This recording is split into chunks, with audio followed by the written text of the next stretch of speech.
Good morning everyone.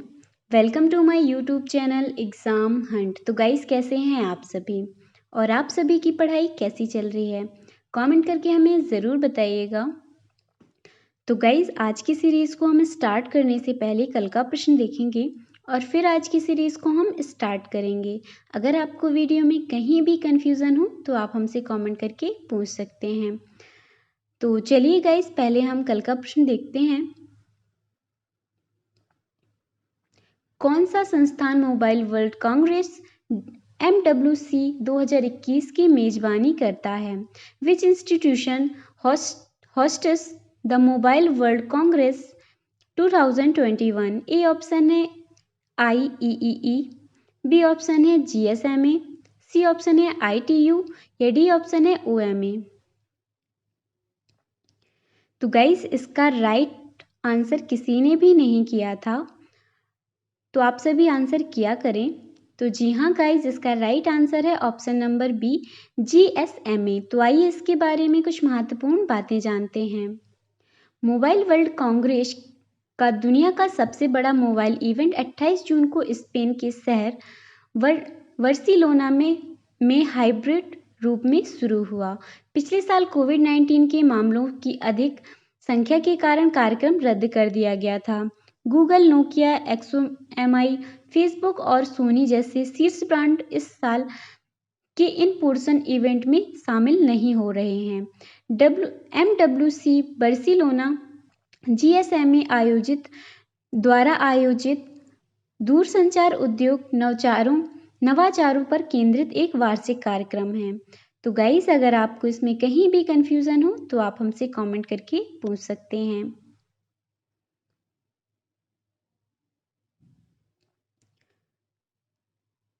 Guys अब हम अपनी आज की सीरीज को स्टार्ट करेंगे।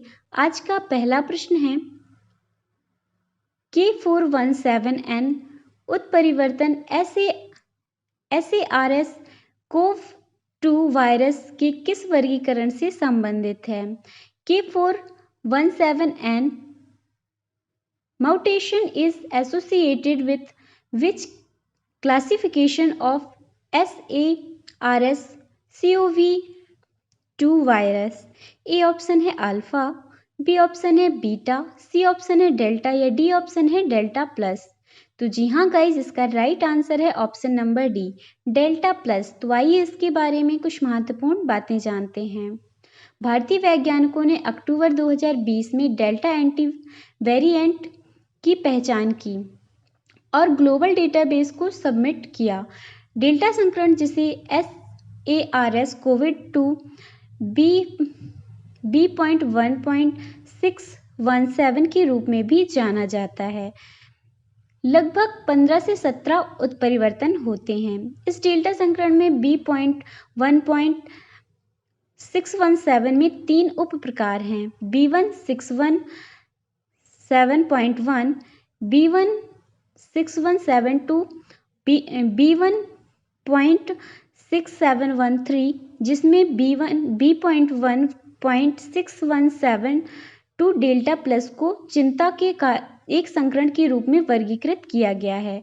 डेल्टा प्लस संक्रमण में एक अतिरिक्त उत्परिवर्तन है जिसका नाम K417N उत्परिवर्तन है। तो गाइज अगर आपको इसमें कहीं भी कंफ्यूजन हो तो आप हमसे कमेंट करके पूछ सकते हैं। अब हम अपनी सीरीज का नेक्स्ट क्वेश्चन देखेंगे।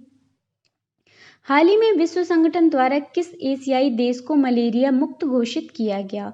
विच Asian country was declared malaria free by the world health organisation recently? A option है बांग्लादेश, बी ऑप्शन है चाइना, सी ऑप्शन है थाईलैंड या डी ऑप्शन है नेपाल।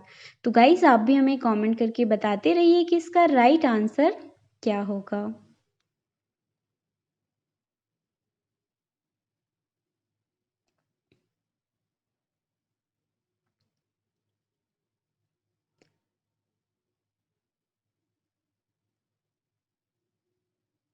तो जी हाँ गाइस, इसका राइट आंसर है ऑप्शन नंबर बी, चाइना। तो आइए इसके बारे में कुछ महत्वपूर्ण बातें जानते हैं।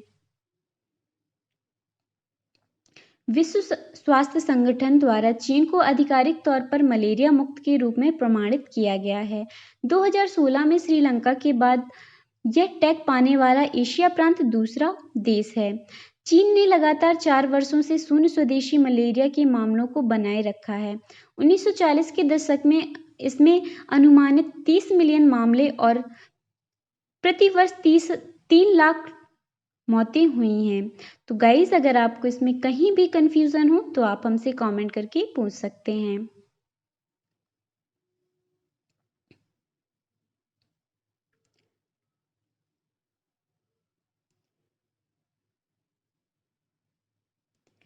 तो गाइस, अब हम अपनी सीरीज का नेक्स्ट क्वेश्चन देखेंगे। सऊदी अरब में सबसे बड़ा एयर कैरियर कौन सा है? Which is the biggest air carrier in South Arabia? A option है अमीरात एयरलाइंस, बी ऑप्शन है एतिहाद एयरवेज, सी ऑप्शन है सऊदी अरब एयरलाइंस या डी ऑप्शन है क्वांटास एयरलाइंस। तो गाइस, आप भी हमें कमेंट करके बताते रहिए कि इसका राइट आंसर क्या होगा।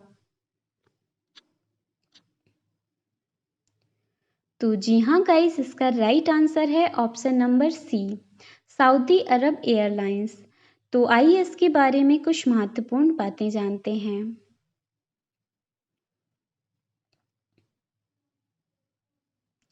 राज्य के स्वामित्व वाली सऊदी अरब एयरलाइंस सऊदी अरब के राज्य में सबसे बड़ी वाहक है। अन्य में कम लागत वाली वाहक फ्लाइट एडल रेत फाइनाइस शामिल है। हाल ही में सऊदी अरब ने दूसरी राष्ट्रीय एयरलाइन शुरू करने की योजना की घोषणा की। यह हवाई परिवहन यातायात के मामलों में राज्य को विश्व स्तर पर 5वें स्थान पर धकेल देगा। इस निर्णय के उद्देश्य से राज्य को तेल विविधीकरण करते हुए एक वैश्विक रसद केंद्र में बदलना है। तो गाइस, अगर आपको इसमें कहीं भी कंफ्यूजन हो तो आप हमसे कमेंट करके पूछ सकते हैं।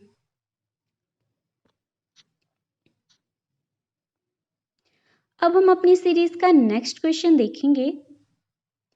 भारत में आपातकालीन उपयोग लाइसेंस प्राप्त करने वाला पहला mRNA टीका कौन सा है? Which is the first mRNA vaccine to get emergency use licence in India? A option है स्पुतनिक, बी ऑप्शन है सिनोवैक या डी ऑप्शन है मॉडर्न mRNA 1273 या डी ऑप्शन है Pfizer vaccine.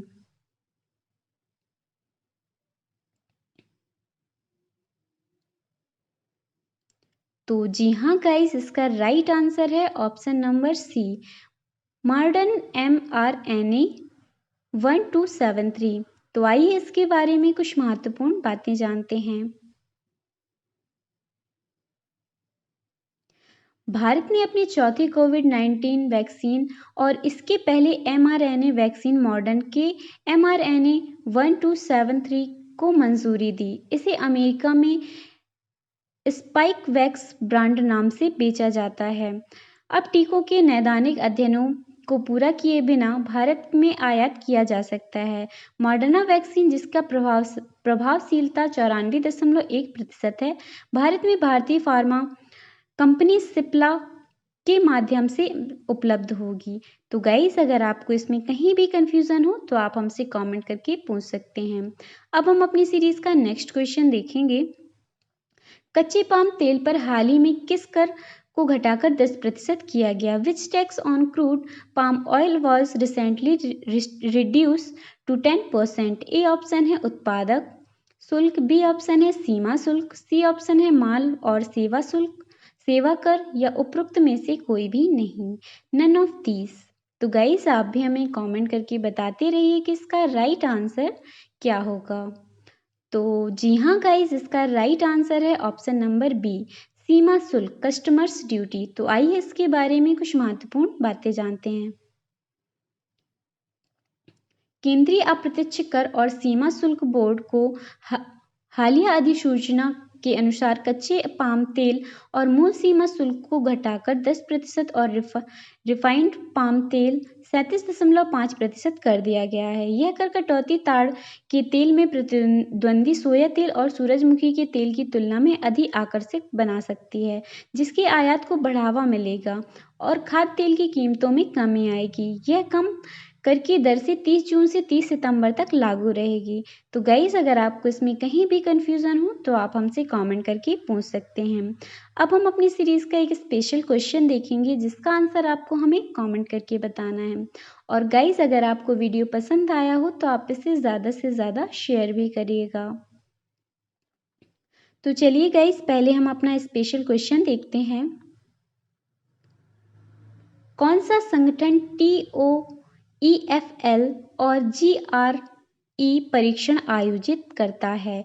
Which organisation conduct the TOEFL और GREA tested? ए option है NTA, B option है IIT Bombay, सी option है ETS या डी ऑप्शन है कैम्ब्रिज यूनिवर्सिटी। तो गाइस आपको इसका आंसर हमें कमेंट करके बताना है कि इसका राइट आंसर क्या होगा। तो गाइस अगर आपको वीडियो में कहीं भी कन्फ्यूज़न हो तो आप हमसे कमेंट करके पूछ सकते हैं। अगर आपको वीडियो पसंद आया हो तो आप इसे लाइक करें, शेयर करें और सब्सक्राइब करना बिल्कुल भी ना भूलें। और गाइस अगर आप हमारे सोशल मीडिया हैंडल से नहीं जुड़े हैं तो आप हमें फेसबुक पर फॉलो कर सकते हैं, इंस्टाग्राम पर भी फॉलो कर सकते हैं। और अगर आप हमारे टेलीग्राम चैनल से नहीं जुड़े हैं तो लिंक डिस्क्रिप्शन बॉक्स में है, जल्दी से जुड़ जाइए। तो चलिए गाइस आज के लिए बस इतना ही। Thank you so much everyone, have a good day, take care, अपना ख्याल रखिए, अपने साथ अपनों का भी ख्याल रखिए। Thank you so much everyone, bye bye.